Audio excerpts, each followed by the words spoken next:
கத்தியின்றி ரத்தமின்றி பாகிஸ்தானை நடுத்தெருவுக்கு கொண்டுவரும் இந்தியாவின் பலே பிளான் இதுதான். இது தெரியாமல் மிரட்டுகிறார் ஆசிப் முனிர்.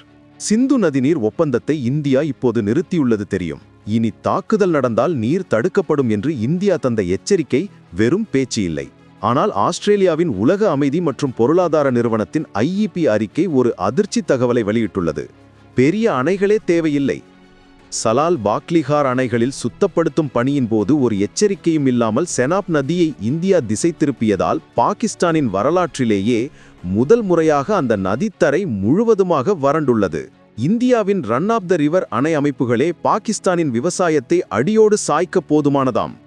பாகிஸ்தானின் ஒட்டுமொத்த நீர்த்தேக்கு திறனே அதிகபட்சம் 30 நாட்கள்தான். அதாவது இந்தியா குறுகிய காலத்திற்கு நீரை நிறுத்தினாலோ அல்லது அதிகப்படியாக திறந்துவிட்டாலோ 12 கோடிக்கும் அதிகமான மக்களின் விவசாயம் உடையும். கோதுமை அரிசியில் கொடிகட்டி பறந்த பாகிஸ்தான் இப்போது எல்லாவற்றையும் இறக்குமதி செய்யும் நிலைக்கு தள்ளப்பட்டு உணவு பாதுகாப்பு கேள்விக்குறியாகும். விளைச்சலும் குறையும். கிராமப்புற மக்கள் நகரங்களை நோக்கி நகர வேலையின்மை, சமூக பிரச்சினைகள் என உள்நாட்டிலேயே பெரிய நெருக்கடிகள் காத்திருக்கின்றன.